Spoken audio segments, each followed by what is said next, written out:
I need to make a cake. You can see it right here. And in this tutorial, I wanted to teach you how to put everything together.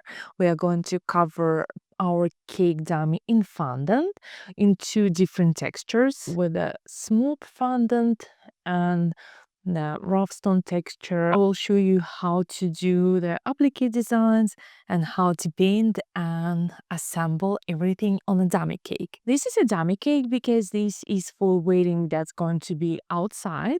And because I live in South Carolina, it's relatively hot in the summer.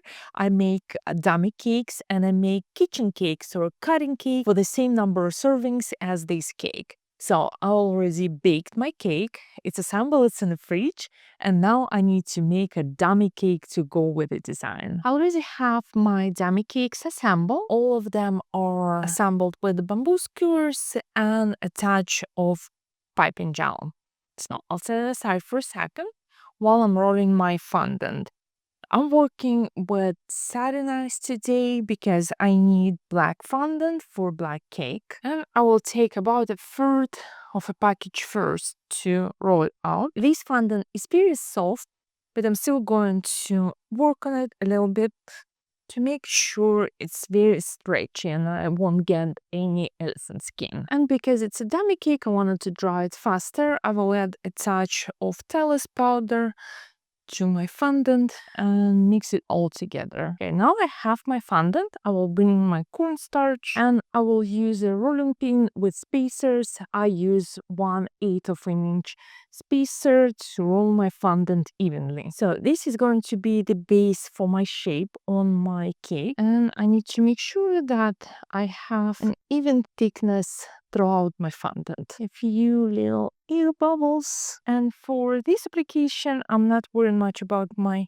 fondant dripping or being a little bit uneven because I wanted to add Bas-Relief and texture throughout the cake.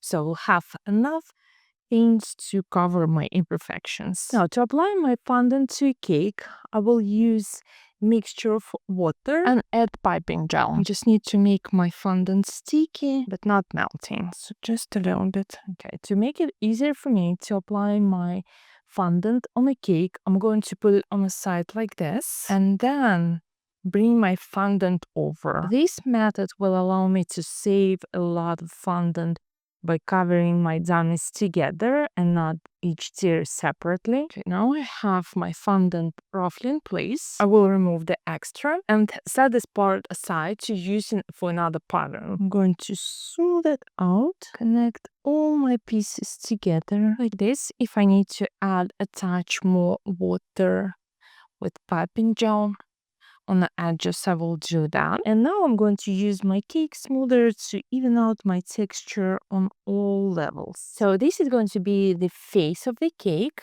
I will let it set to dry for maybe an hour or two. And then I will start adding the rough stone texture in the black color to cover the rest of my pattern. So it's been about 12 hours and my first layer on my cake is dry and I'm going to add my texture. So you can see this fondant is smooth and I wanted to cover the rest in that rough stone texture. So I left my scrubs on the table intentionally.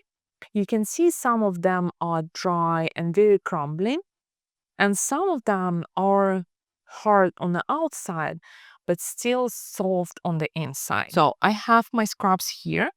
I will take another piece of black fondant. This one is very soft. I'm going to stretch it, so I'm going to use this fresh fondant to combine everything together. And as my decorative elements, I have black sanding sugar and I have black nonpareils for my textures.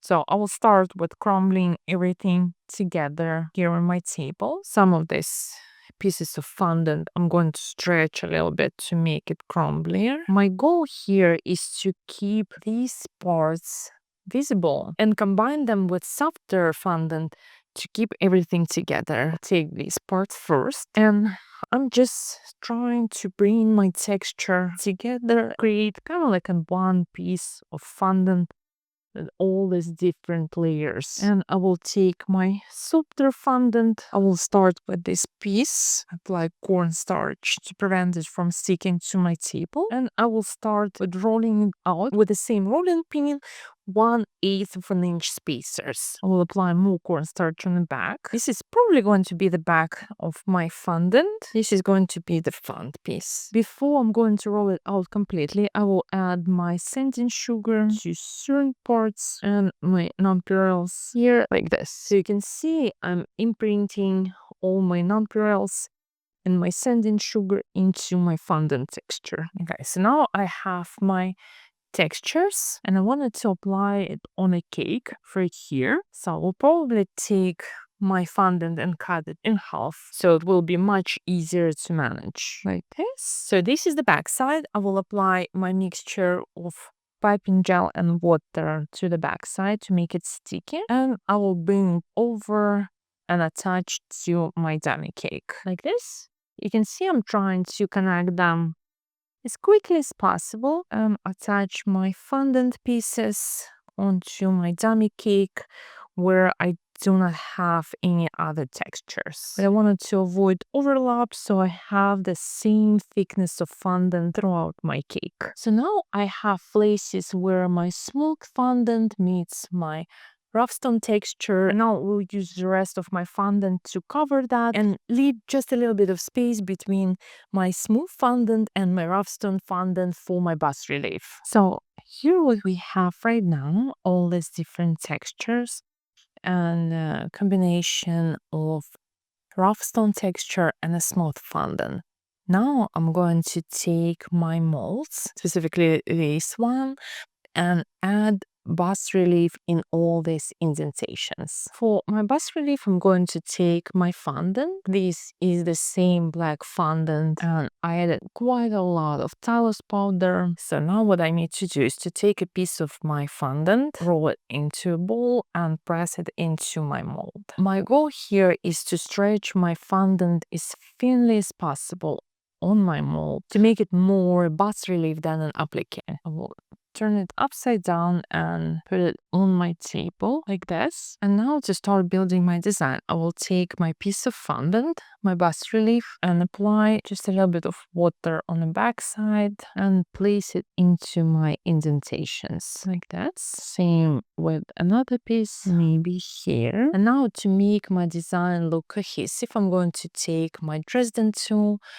and play around with my Dresden tool, removing any excess fondant and blending my bas-relief into my fondant. So I wanted to scrape all the extra pieces to give me this seamless connection like this. So it looks like my bas-relief is being carved out of my fondant. If I need to add a leaf or a small element, I will use the same mold or a different mold to give me a lid texture, or maybe a smaller flower. Here, a touch of water, and same, I will take my Dresden tool and I will scrape excess fondant just because I wanted to blend my leaf into my design. I will do the same if I wanted to add a smaller flower, and I will continue building my bas-relief, covering up all my seams all over the cake.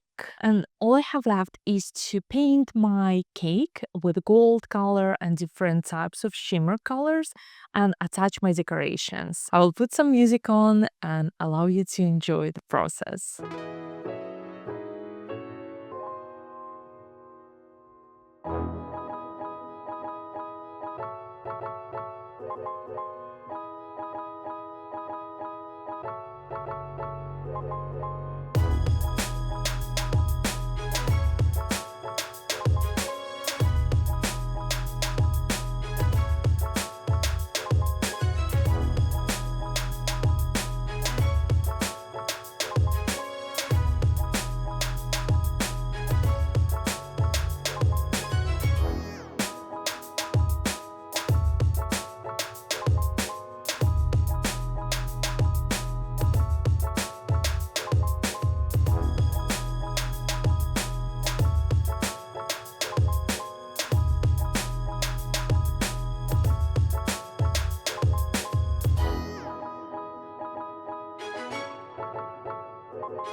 And now you know all my secrets, how to put everything together on a dummy cake in a dark, bold, bright wedding cake design. I hope you enjoyed this tutorial. In the next video, I'll show you how to assemble all the flowers on this cake to finish my design.